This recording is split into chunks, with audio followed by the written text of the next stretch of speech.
Todos los jueves de 22 a 23, Claudio Chávez y Darío Casapícola conducen Caminantes de la Historia, un programa resuelto a mirar nuestro pasado, sin prejuicios ni ataduras. A veces lo haremos a pasos de gigante, como dice la cortina de presentación. Quizá lo hagamos a pasos de vencedores, como tituló su proclama el general Antonio José de Sucre antes de la batalla de Ayacucho. Puede ser también a paso cansino y perezoso, y en otros momentos ligero y apurado. Todo va a depender del visitante. Acompáñanos. Iniciamos la marcha. No puedo reír, no puedo llorar, no puedo dejarte de recordar, no puedo decirte nada que tú no sepas. Tan solo puedo quedarme como un idiota, pensando en cosas que me provoca hacer contigo el ni las perdidas. No puedo gritar, no puedo exigir, no puedo contarte lo que sentí, no puedo decirte nada, tú estás tan lejos. Y tú que no sabes nada y lo sabes todo, que me derrites de tantos modos, dime pa' dónde vas con mi vida. Ay, carito, el corazón me queda grande. Cuando yo pienso en ti, yo siento pasos de gigante. Carito, está. Bueno, buenas noches amigos, estamos nuevamente en Caminantes de la Historia. Para los que escuchan el programa por primera vez, les digo, estamos todos los jueves de 22 a 23, hace ya 3 meses. Han venido historiadores intelectuales y pensadores como el Tata Joffre, como Isidoro Ruiz Moreno, como Rosendo Fraga, como Luis Alberto Romero, como Silvio Maresca, como Roberto Posca, como Austen Albrecht. Y vinieron más, digo, no los nombro no porque los desconozca, sino porque me queda corto el programa. Y yo quiero presentarles hoy a un historiador que, como dice la canción, vamos a andar a paso de gigantes, por 2 cosas. Primero, por la calidad del historiador y del intelectual que me acompaña hoy en el estudio. Y segundo, porque vamos a ver un periodo muy largo de la historia, en sentido amplio de la historia. Y bueno, y no sigo hablando. Digo, está con nosotros Rodolfo Varela, profesor de la Universidad de San Martín. Además, fue rector del Instituto Nacional, lo fue nacional, después pasó al gobierno de la Ciudad de Buenos Aires, pero el instituto del profesorado más importante y afamado de lo que es la capital federal, el Joaquín B. González. Él fue rector de esa institución. Bueno, hasta la presentación.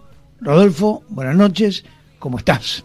Buenas noches, muy contento de estar aquí.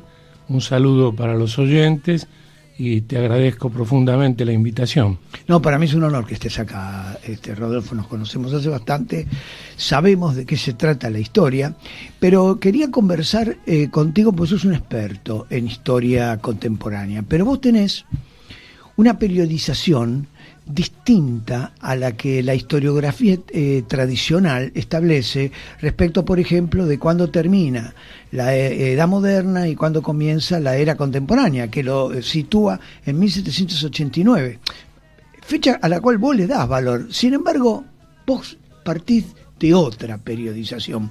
¿Por qué no nos contás un poco de qué se trata? Bueno, yo empiezo a contarte un poco cuál es el esquema que voy a tratar de desarrollar. Es un esquema de larga duración, de grandes pasos, como dijiste vos en la presentación, porque justamente en el presente que vivimos, y la historia es presente y pasado, pasado y presente, es importante rescatar las grandes porciones de tiempo.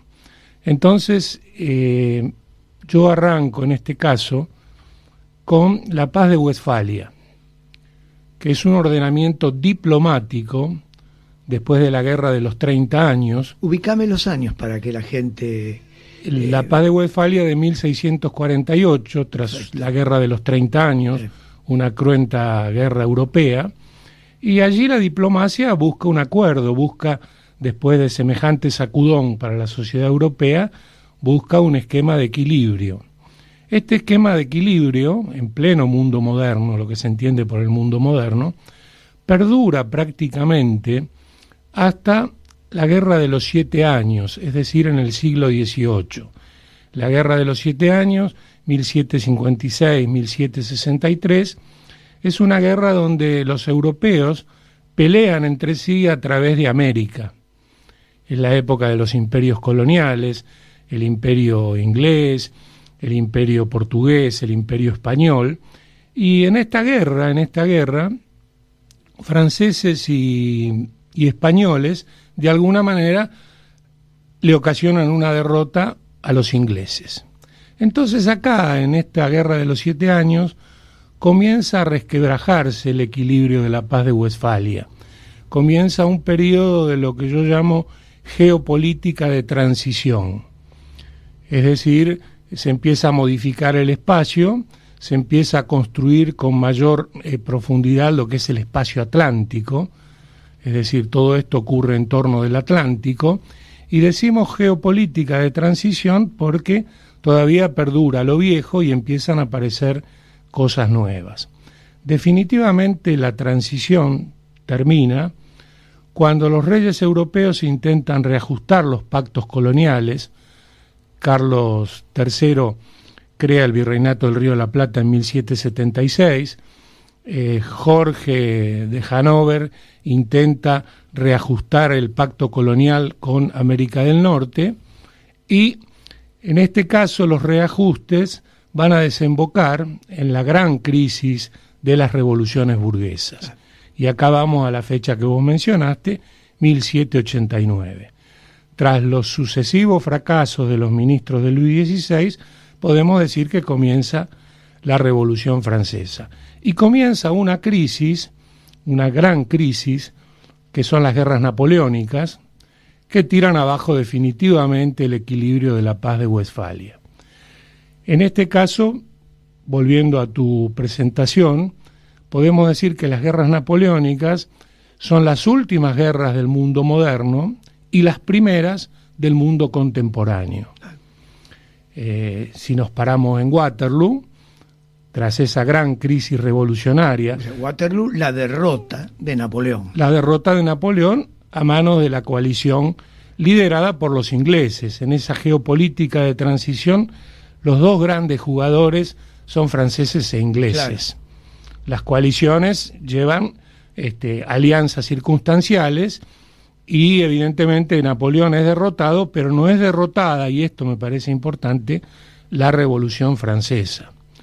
La famosa frase de Napoleón, guerra a los castillos y paz a las chozas, hace que a pesar de los intentos del Congreso de Viena, 1815, yo voy a ir nombrando así fechas muy gruesas, digamos, en este esquema, se intenta restaurar el viejo orden. Restaurar el viejo orden. Pero la historia sigue su curso. No va para atrás. No va para atrás, y vamos a tener sucesivas revoluciones en 1820, en 1830, en 1848.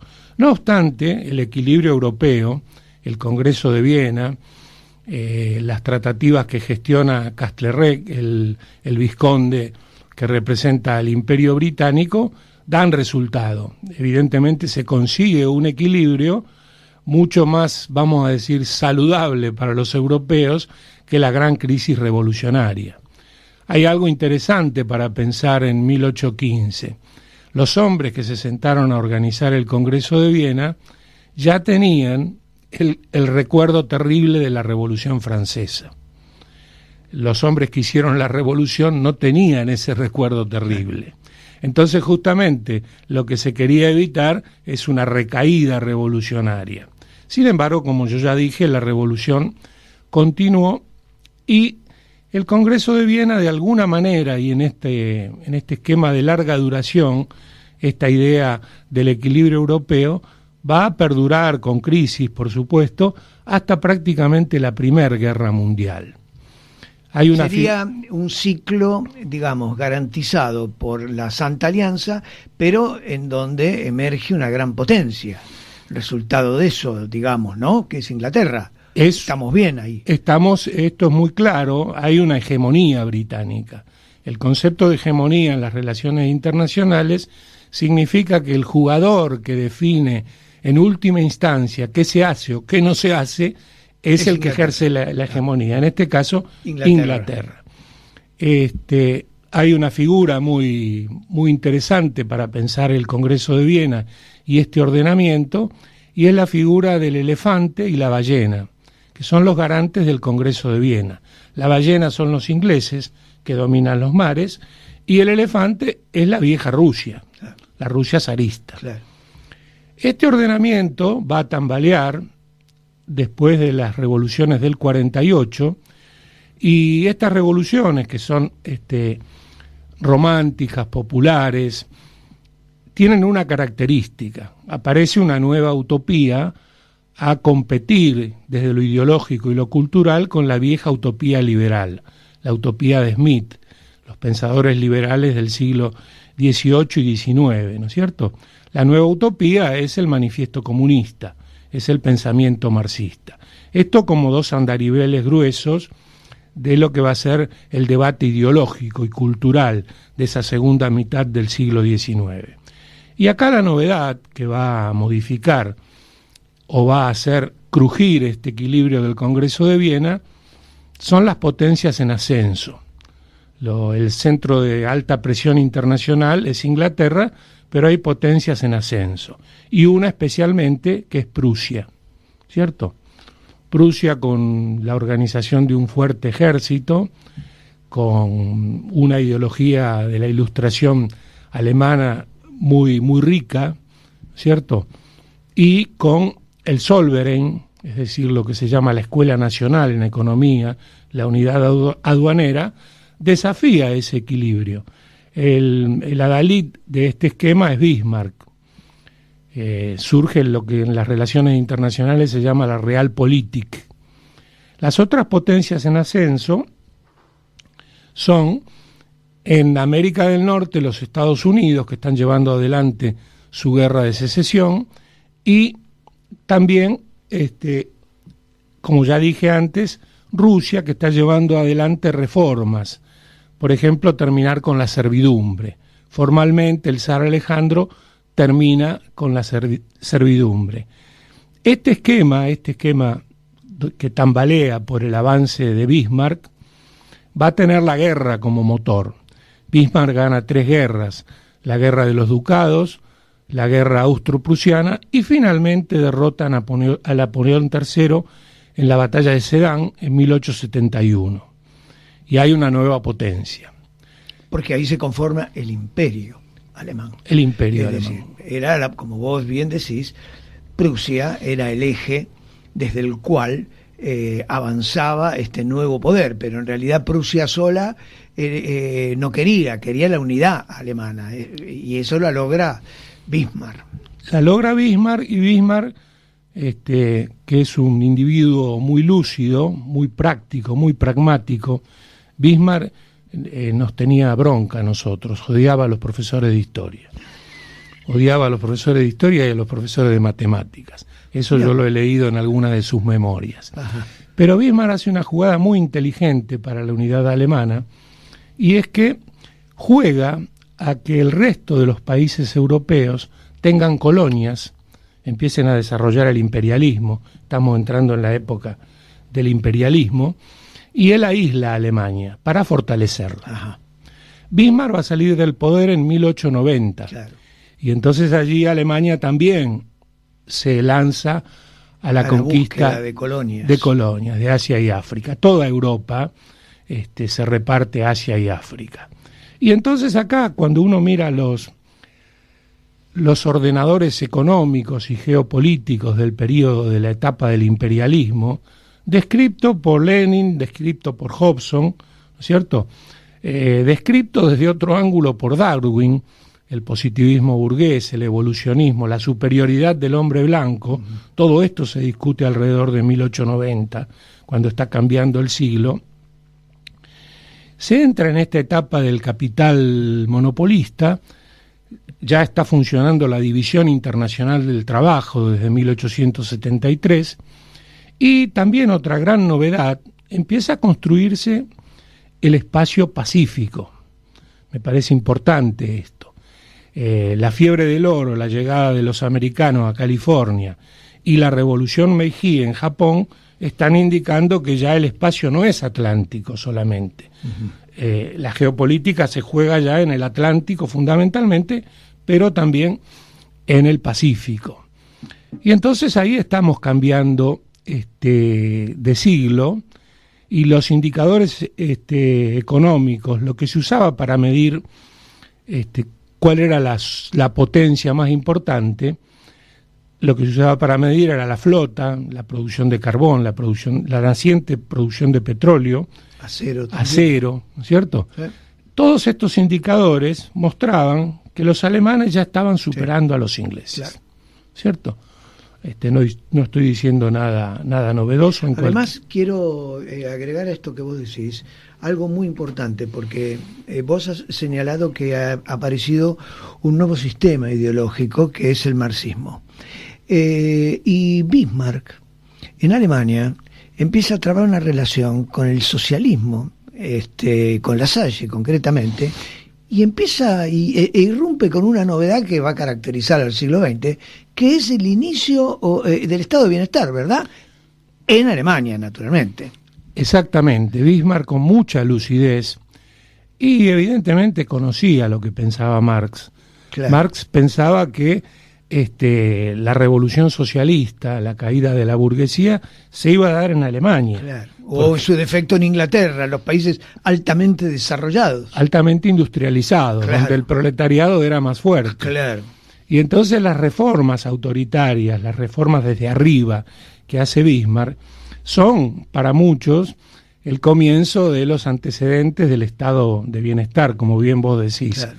Hace reformas sociales que son muy importantes, claro. Y que de alguna manera, vamos a decir así, tranquilizan a la clase obrera alemana. Claro. ¿Cierto? Claro. Acá es importante... Y yo te digo una cosa, a ver, Rodolfo, igual después lo vamos a ver. Emerge una nueva forma de conducción política, un caudillo fuerte que desde el centro del Estado industrializa al país y encima además da justicia social acorde a las necesidades de la época. O sea, una nueva forma alternativa, digamos, al republicanismo liberal del siglo XIX, ¿verdad? Exactamente, el republicanismo liberal es parte de la otra utopía. Claro. Y acá hay préstamos entre las utopías. Claro. Si vos me hablás de Bismarck y La Salle, hay préstamos. Sí, hay préstamos, claro. Lo que sí, Bismarck se debe enojar mucho desde la tumba, porque vos hablás de caudillo, que es un concepto más nuestro, más latinoamericano, claro. Pero se entiende, estamos hablando de un liderazgo. Yo acá puntualizaría algo que me parece que es importante para después pensar el siglo XX, y es las unidades tardías, una de ellas Alemania, con una fortaleza muy grande del ejército, y otra es la unidad italiana. ¿Por qué yo menciono esto? Ajá. Porque dos de las grandes novedades del naciente siglo XX son el nazifascismo, el fascismo y el nazifascismo. Claro. Es decir, Mussolini y Hitler, justamente dos hombres que provienen de esas unidades tardías. Claro. Lenin utiliza un concepto muy interesante para hablar de Bismarck y de la unidad, y dice: se produce la feudalización de la burguesía alemana. Ajá. Con este concepto, Lenin está marcando que la clase dominante prusiana, alemana, los Junkers, evidentemente privilegian la unidad nacional, privilegian la fortaleza del Estado y de la nación alemana, antes que dar paso al enfrentamiento entre aristocracia y burguesía, que es lo que está en el discurso marxista, vamos a decir así. Y entonces acá, para seguir avanzando con esta periodización, vamos a decir que en 1914, y acá retomamos algunas de las ideas de Hobsbawm, finaliza el siglo XIX largo. Ajá. Yo le llamo a la Primera Guerra Mundial el velorio de Europa. Empieza una profunda crisis de civilización. Yo te diría, está bien esto que decís, es muy ilustrativo, el velorio de Europa, y además el velorio del sistema o de la ideología liberal que llevó a Europa a esta guerra, porque en definitiva, a partir de la crisis, o sea, y de la finalización de la Primera Guerra Mundial, es como que el liberalismo, desde el punto de vista ideológico, paga las consecuencias, porque emergen sistemas alternativos al demoliberalismo. Uno el marxismo y el otro, lo que vos estás señalando, el nazifascismo. Vos me das pie justamente para recurrir a dos grandes especialistas de las relaciones internacionales. Uno es Durosel, que vos seguramente lo conocés, sí. Tiene un trabajo clásico, también es un hombre de anales, como Pierre Renouven, que justamente fue un manual que nosotros utilizamos para estudiar la historia de las relaciones internacionales. Y Renouven dice, bueno, las relaciones internacionales nacen en la Revolución Francesa, y para él las relaciones internacionales son distintas a la diplomacia. Él habla de las fuerzas profundas en las relaciones internacionales. Y las fuerzas profundas son la ideología, la lucha social, la cultura. Eso en la Revolución Francesa queda muy claro. Ya no es la diplomacia, ordenar estados con estados. Cuando se mueve una mera cuestión administrativa. Acá está en juego la historia. Está en juego la historia y tiene una dinámica muy particular la historia. Yo, recurriendo a Durosel y a otro historiador de otras características, a un especialista norteamericano, Robert Gilpin, justamente Durosel es el primero que plantea este debate de tres modelos. El viejo liberalismo del siglo XIX, el fascismo y el comunismo. Claro. Son las novedades. Que surgen en la Primera Guerra Mundial. Se desarrollan durante la Primera Guerra Mundial. Nosotros tenemos en América Latina una gran crisis que tiene elementos de todas estas ideas. Es la Revolución Mexicana. Si nosotros nos paramos desde Argentina, Argentina tiene el modelo de la generación del 80, tiene la ley de sufragio universal, tiene la participación popular con Irigoyen. Es algo muy moderno eso. Y es algo muy moderno para América Latina. Claro, es algo muy moderno, porque Europa, España, además están discutiendo también el tema del voto en esa misma época. Y es más, digamos, cuando ocurre, seguramente hablarás, pero cuando ocurre la Revolución Soviética y se derroca a un zar que parece del siglo XVI, del siglo XVII, nosotros tenemos un presidente y una república elegida por el voto popular. Mira, esta comparación que vos haces, a mí me parece que son comparaciones fructíferas, y lo digo por lo siguiente: para levantar a veces un poco la autoestima de los países latinoamericanos y en particular de Argentina. El nuestro, claro. Me parece que no es una cosa tan obvia como parece a veces. No se hacen a veces estas comparaciones. Porque siempre se reduce la historia argentina a mirarlo desde el patio chico de nuestra historia, que es totalmente lo contrario de lo que vos estás haciendo. Estás haciendo primero una mirada universal y después traes a la Argentina y enmarcás la Argentina en ese contexto internacional, y ahí sí aparecemos de otra manera. Y por supuesto, yo, mira, ya que vos planteás esto, recurro a uno de los grandes historiadores que hemos tenido, José Luis Romero, que justamente decía: si uno sabe historia universal, es más fácil entender la historia argentina. ¿Cierto? Y un poco esto es lo que estamos haciendo. Cuando yo te hablo de Durosel, qué ironía que cites a José Luis Romero, un muy buen historiador, con esos principios, cuando Perón decía lo mismo, que la historia nuestra era la historia chica y que lo que importaba, no es textual las palabras de Perón, pero sí el sentido, que lo que importaba era la historia mundial, el contexto mundial. Son dos hombres que han estado en veredas distintas. Exactamente. Ajá. Pero dos personas inteligentes. Claro, pero dos personas inteligentes. Uno tiene que recurrir a la inteligencia para entender estas cuestiones. Entonces Durosell plantea ese triple debate de lo que él llamó en ese momento, el de Durosell es un libro de los años 70, 1970, entre democracia liberal, democracia popular y viejo liberalismo, ¿no es cierto? Él habla, en realidad está hablando de fascismo, comunismo y liberalismo. Claro. Y Robert Gilpin, en un libro muy bueno que yo recomiendo mucho, se llama Economía Política de las Relaciones Internacionales. Es un libro de los años de fin del siglo XX, 1990, y justamente trabaja la economía política de las relaciones internacionales con dos carriles ordenadores, el Estado y el mercado. Son dos carriles fuertes, ordenadores, sobre todo para pensar el siglo XX, porque acá está en juego la relación del Estado con el mercado. El siglo XXI, para pensar la relación del siglo XXI. En el siglo XXI. El libro de Gilpin es de fin del siglo XX, y es un libro muy útil, y Gilpin habla más o menos, o sigue más o menos el esquema de Durosell, porque también habla de economía nacional, economía liberal, y realpolitik. Es un realista norteamericano, ¿no es cierto? Robert Gilpin.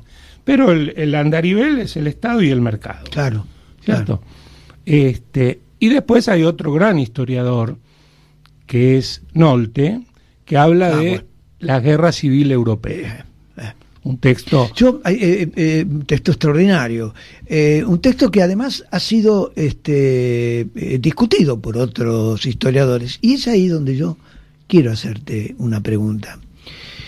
Sobre el planteo de Nolte, ya que estábamos volviendo un poquito para atrás, para 1914, 1917, Nolte plantea que emerge la Revolución Soviética, por lo tanto emerge el marxismo, y el marxismo hace su experiencia política con el triunfo de Lenin, de Trotsky, y que como reacción a eso aparece el neofascismo, el fascismo, el nazismo, además.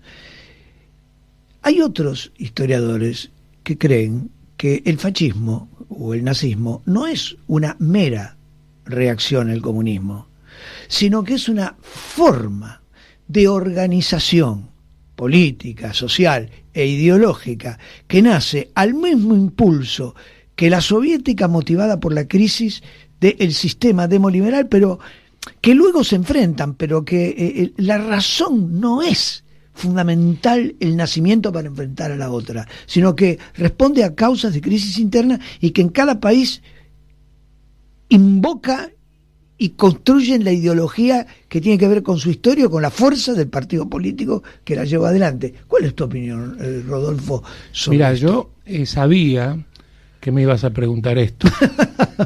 No, lo digo en broma. Sí, claro. Pero yo mencioné las unidades tardías, justamente, Italia y Alemania, y si uno tiene en cuenta las unidades tardías, ve que se puede refutar a Nolte. El planteo de Nolte es la guerra civil europea, lo que Hobsbawm llama las catástrofes, ¿cierto? La guerra civil europea es un enfrentamiento entre el bolchevismo y el nacionalsocialismo. Ese es el esquema de Nolte. Un libro duro de leer, muy, muy bueno, muy pedagógico, porque para un profesor de historia, para alguien que da clase, esos son esquemas que permiten trabajar muy bien, ¿cierto?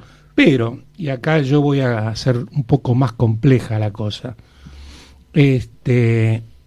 siguiendo con el hilo de las relaciones internacionales. Mussolini y Hitler podemos decir que nacen en los años locos. ¿Cierto?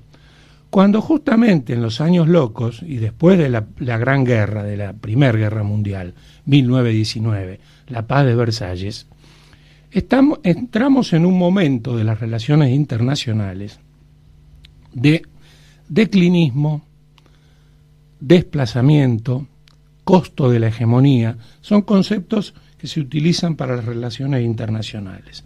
y lo aclaro un poco más. Inglaterra ya no podía mantener su hegemonía, Estados Unidos todavía no estaba dispuesto, Wilson propuso al Senado hacerse cargo de un poco de las relaciones internacionales. Con esas Naciones Unidas que quiso Naciones crear. Unidas, los 14 puntos, es una mirada más universal. Claro. En Estados Unidos todavía discutían el aislacionismo. Claro. Y estaban en pleno desarrollo. Es la etapa que se llama la reconstrucción posterior a la guerra civil, que da unos indicadores económicos monstruosos para la economía norteamericana. Entonces, evidentemente, hay ahí un desplazamiento. Inglaterra no puede, Estados Unidos no quiere, y esto preanuncia una de las grandes catástrofes, que es la del año 29, el crack del 29. Y justamente esta crisis de declinismo, crisis de hegemonía y desplazamiento es una de las explicaciones del crack del 29. Claro. Porque las economías empiezan a atavicarse, la segunda revolución industrial produce cada vez más y los mercados están taponados. Claro. Sobreproducción, especulación, crisis de las relaciones internacionales, estamos en el crack del 30, del 29. Claro. Y entonces acá, y yo digo que esto lo hace más complejo, aparece Keynes. Claro. Entonces cuando uno... Desde el liberalismo. Lord Keynes. Claro. Es el primero, tal vez el gran acierto, la lucidez le permite decir, si le imponemos a Alemania estas reparaciones, no se va a recuperar el capitalismo. Claro. Evidentemente la guerra estaba muy fresca y se quería que Alemania pague los costos de su atrevimiento, vamos a decir así. Sí, además le hicieron pagar, digamos que si eso se hubiera cumplido a rajatabla, creo que terminaban de pagar en 1982, digamos, lo que las roturas que habían hecho todos. Todos, ¿no es cierto? Claro. Y entonces yo digo, con la aparición de Keynes, se hace más complejo analizar las ideas de Nolte, las ideas de Hobsbawm, y pensar los préstamos. Y entonces cuando uno habla de Keynes, piensa el lado positivo o los buenos keynesianos. Los buenos keynesianos son Roosevelt, por ejemplo. Claro. Los malos keynesianos son Mussolini y Hitler. Claro. Pero son keynesianos también. Sí, claro. En esto que yo planteé, Estado y mercado, el fascismo y el nazismo hacen intervenir fuertemente el Estado para fortalecer sus economías, ¿no es cierto? Y para sacar a sus países de la crisis en que se encontraban. Perfecto, Rolo. Solo una preguntita muy chiquita. Decime. Todo esto no es un préstamo que Keynes toma, y por supuesto Mussolini también, un préstamo de la idea de que, bueno, se acabó la libertad de los mercados, es el Estado el que comienza a intervenir la economía y lo va a salvar. Y eso, de alguna manera, el que primero lo lleva adelante, primero fueron los alemanes en la Primera Guerra Mundial y después la Unión Soviética. Exactamente. Ahí es como vos hablás de los préstamos, en ese punto, en el intervencionismo de Estado. Y si vos seguís en esta línea de los préstamos ideológicos o geopolíticos, o a nivel de lo que es la concepción del Estado, también Lenin, antes de morir, se entiende que necesita inversiones extranjeras. Claro, la NEP. Claro. La nueva política económica. Claro. Entonces, esto parecen grandes herejías. Ajá. Para los liberales de Adam Smith es una herejía que lo que hace Keynes. Claro. Para los marxistas ortodoxos, la NEP es también una herejía, ¿no es cierto? En realidad son hechos concretos de la historia, son recursos que tienen los políticos, los intelectuales, la gente que se ocupa de las relaciones internacionales, para que las naciones sigan funcionando, porque acá sí es muy fuerte la idea de nación, de Estado-nación. En la Revolución Francesa están haciendo el Estado-nación. A comienzos del siglo XX el Estado-Nación es una realidad concreta. Con estos distintos modelos.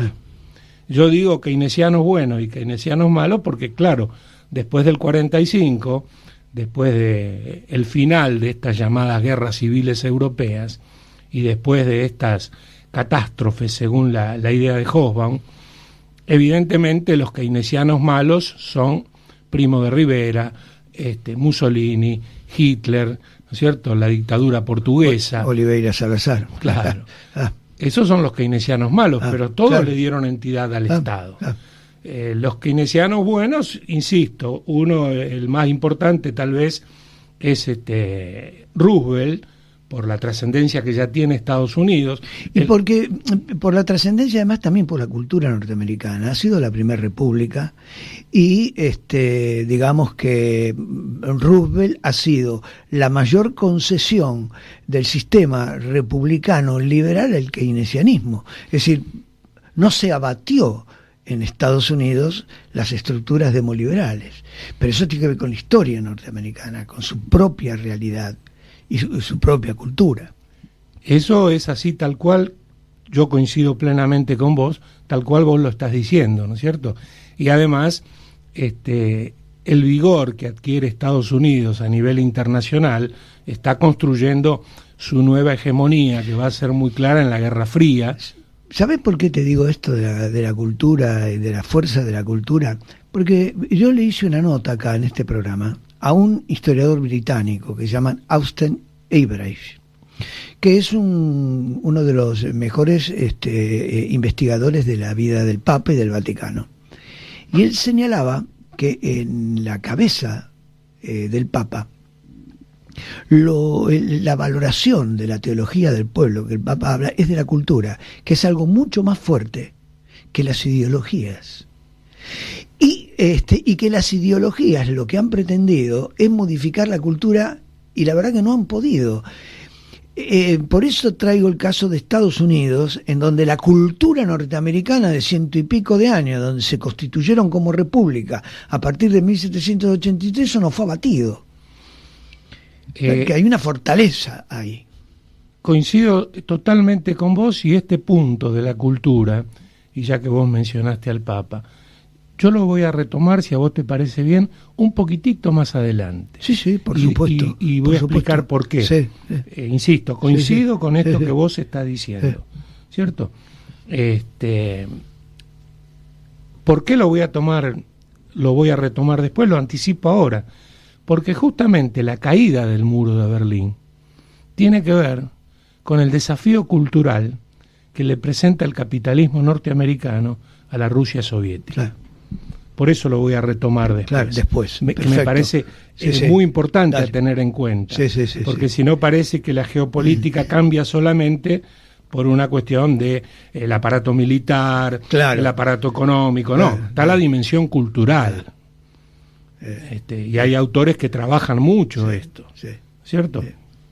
Si nosotros retomamos la periodización para que los oyentes retomen un poco la hilación de lo que estamos conversando, se está desarrollando lo que Hobsbawm llama el siglo XX corto, ¿cierto? 1914-1989. Y la novedad en este siglo XX corto que plantea Hobsbawm, muchos economistas no están de acuerdo, ¿cierto? Dicen que este esquema rechina un poco cuando uno le pone al lado la economía, pero bueno, eso sería motivo de otra discusión. Pero acá aparece la novedad de los años dorados del capitalismo, los años del estado de bienestar, justamente, que es el vehículo político de esos años dorados. Nosotros tenemos en América Latina el caso del peronismo y el caso de nuestra historia argentina, a pesar de la interrupción de lo que se llama el peronismo clásico, el estado de bienestar, y a pesar de los golpes militares, sigue funcionando prácticamente hasta el Rodrigazo. Claro. La crisis del petróleo marca la crisis del estado benefactor. Rodrigazo, 1975. Es el momento de la Argentina, del estado de bienestar en la Argentina. La Argentina. Y en el centro, vamos a decir, un poquitito más adelante, después de las dos crisis del petróleo, 1973-1979, empieza lentamente el desmonte del Estado benefactor, por ejemplo, con Reagan en los Estados Unidos y con Thatcher en Inglaterra. ¿Cierto? En este caso, la Unión Soviética está jugando su geopolítica en la mitad de Europa y también en Asia, ¿no es cierto? Y tenemos el mundo bipolar. Entre el 45 y el 89. El mundo bipolar es un gran ordenador de las relaciones internacionales. No digo que sea un ordenador que beneficia a todos por igual, pero es un ordenador de las relaciones internacionales, donde pugnan dos sistemas claramente.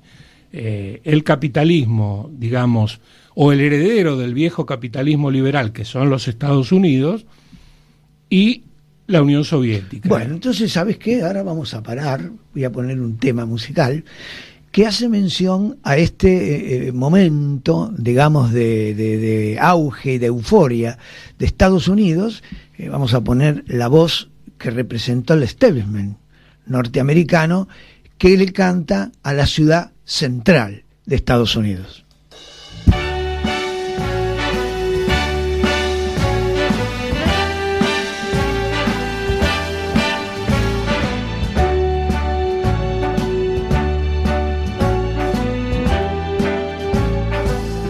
Start spreading the news. I'm leaving today. I want to be a part of it. New York, New York. These vagabond shoes are longing to stray right through the very heart of it. New York, New York. I want to wake up in a city that doesn't sleep and find I'm king of the hill, top of the heap. These little town blues are melting away. I'll make a brand new start of it in old New York. If I can make it there, I'll make it anywhere. It's up to you, New York, New York.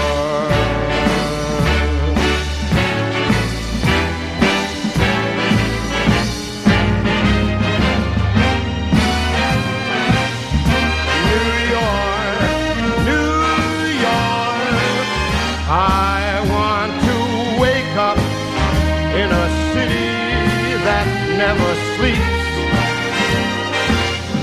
and find I'm a number one, top of the list, king of the hill, a number one. These little town blues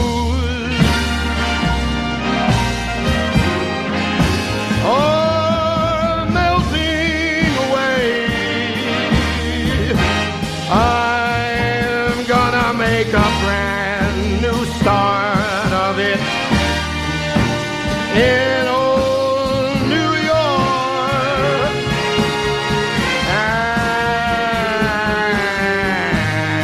And if I can make it there, I'm gonna make it anywhere. It's up to you, New York.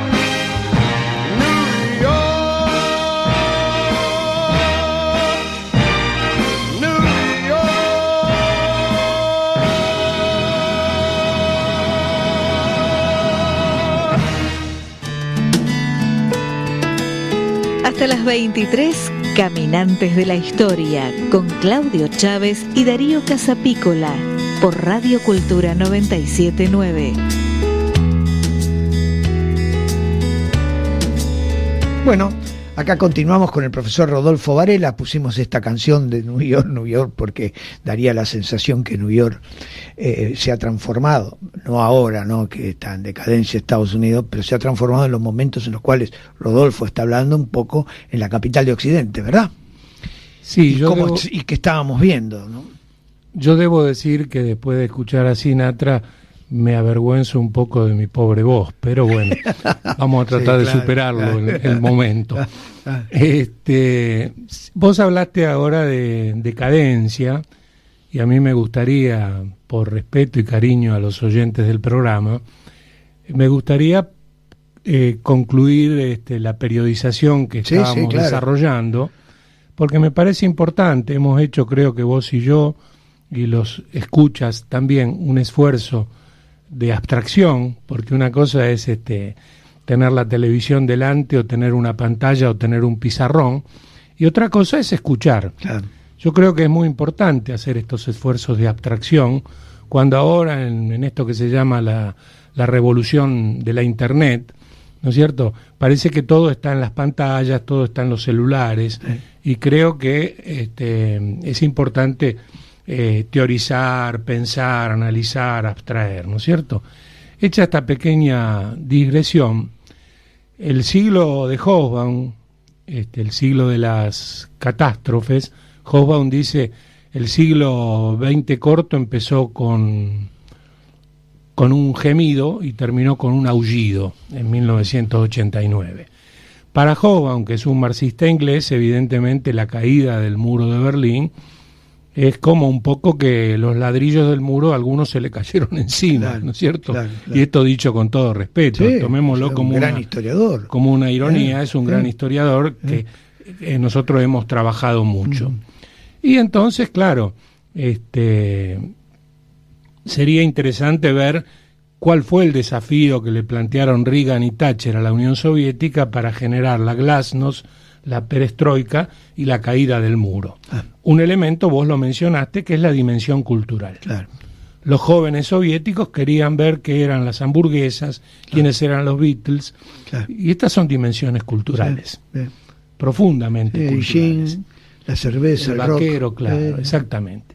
Entonces, sin ahondar ahora en esta cuestión, pero podemos volver sobre ella, aparece o se da a partir de la Guerra del Golfo, 1991, hasta la caída de las Torres Gemelas. En las relaciones internacionales se da un fenómeno que es el unipolarismo. Claro. Estados Unidos queda solo en el escenario internacional, visto desde nosotros es la etapa del consenso de Washington y de las reformas liberales que lleva adelante el presidente Menem en la Argentina. Cardoso en Brasil. Y Cardoso, que es justamente, mirá, vos mencionás a Cardoso, y antes hablamos de los préstamos, junto con Faleto son los padres de la teoría de la dependencia. De la dependencia. Otro de ellos es Otoño dos Santos, pero sin embargo el que lleva adelante las reformas neoliberales en Brasil es Cardoso, porque justamente el Estado benefactor estaba dando signos inequívocos de desgaste, de insuficiencia, ¿no es cierto? Esto, por supuesto, tuvo un costo social importante, pero estamos periodizando las relaciones internacionales. Paralelamente aparecen, y acá recurro a Paul Kennedy. Paul Kennedy fue uno de los primeros especialistas en geopolítica que habló de el ocaso y la caída de los grandes imperios, que habló de los estados pivot, y después dio origen al concepto ya más conocido de los BRICS, Brasil, Rusia, India, China y Sudáfrica. Entonces, el unipolarismo norteamericano, hasta el 2001, convive con justamente el ascenso de los BRICS. Y después de la crisis de las Torres Gemelas tenemos otra gran crisis geopolítica que tiene que ver nuevamente con el desplazamiento, con la decadencia, con el declinismo, y que va a estallar en el 2008, ¿cierto? Vos le das a la crisis del 2008 una relevancia similar a la de 1930, menor, mayor, diferente, ocasiona algún efecto, digamos, maléfico, digamos, sobre la sociedad. Yo, en general, muchos economistas, hay un gran economista mexicano, Carlos Marichal, que estudia todas las crisis del capitalismo y llega inclusive a la del 2008 y la compara, por supuesto, con la del 30, que es lo que vos me estás preguntando. Claro. Yo creo que es diferente, porque la geopolítica es diferente, y porque además las instituciones supranacionales que nacieron en Bretton Woods, el Fondo Monetario, el Banco Mundial, el Grupo de los 7, el Grupo de los 20, todas las instituciones supranacionales que intentan gobernar el mundo, tienen el recuerdo de la crisis del 30, salen a auxiliar a los bancos y evitan el derrumbe. Claro. Y evitan Obama con ese préstamo de $800.000 millones a los bancos para que no caigan. Evitan caer en una gran depresión como se cayó en el 30, donde se pensaba que, bueno, si se dejaba que las fuerzas del mercado por sí mismas reaccionasen, se salía de la crisis. Esto no fue así. Lo que Keynes decía, sí, alguna vez se va a salir, pero vamos a estar todos muertos. Todos muertos. En el 2008 la solución, y hay un antecedente interesante, a lo mejor nos falta tiempo para analizarlo. El Fondo Monetario fue muy exitoso en los 90. Mirá, ¿por qué? Es muy importante esto que decís.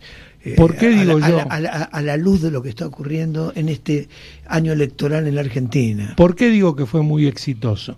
Porque las sucesivas crisis de los 90, la crisis de México, el tequila, el tango en la Argentina, la crisis del sudeste asiático, la crisis del rublo, fue manejada evitando una gran crisis sistémica. Claro. Por eso digo que fue exitoso. Claro, no porque sus políticas sean beneficiosas para la sociedad. Que esa es otra discusión. Digo, como elemento ordenador, es un articulador que tiene éxito. Si yo vuelvo a la reflexión que estamos haciendo, estamos en el presente. Ajá. Estamos en el presente y justamente yo creo en el presente, y después te digo que me hagas alguna pregunta o hagas algún análisis vos. Creo que en el presente estamos asistiendo a un desplazamiento. Estamos asistiendo al declinismo norteamericano en el aspecto tecnológico, por ejemplo. Ha perdido su batalla con la 5G, las nuevas velocidades de los algoritmos, ¿no es cierto?, con China. Y el desplazamiento es... Vos decís que la ha perdido a pesar de que Trump ha prohibido el ingreso y está discutiendo el tema de la transmisión de tecnología. Esto está en desarrollo. Yo no puedo hacer prospectiva. No, claro. Pero estoy tratando de ver. Ahí está, este es un tema, digamos, que está hoy. Que está ahora. Hay algunos otros síntomas que uno ve, que es Corea del Norte, la crisis de Irán en este momento, la salida de Inglaterra del Brexit. La salida del Brexit es para debilitar a Europa y fortalecerse en alianza con Estados Unidos. Todo eso yo lo puedo sostener. Lo que vos me estás preguntando ya es un poco más difícil. Bueno, escúchame, Rodolfo, extraordinario lo que hemos escuchado. Te garantizo que te voy a volver a invitar para hablar, ahora sí, de cosas más acotadas y profundizando. Nos queda un minuto. Te agradezco que hayas venido y si querés de alguna manera cerrarlo con alguna idea que deje un mensaje esperanzador, digamos. Yo voy a mencionar un texto que he leído sobre la grieta de dos periodistas, Martín Rodríguez y Pablo Tuzón, un libro para pensar. Uno puede no acordar con ellos, pero es un libro para pensar. Y ellos dicen algo así, y esto para que quede picando, vamos a decir así, dicen que desde la revolución cultural de los 60, desde la activación popular que fue el Mayo francés y el Cordobazo en la Argentina, por ejemplo, solo quedó Silicon Valley. Muy bien. Bueno, es para pensarlo. Para pensarlo. Rodolfo, muchas gracias. Oyentes, nos esperamos nuevamente en Caminante de la Historia el jueves venidero. Hasta el jueves.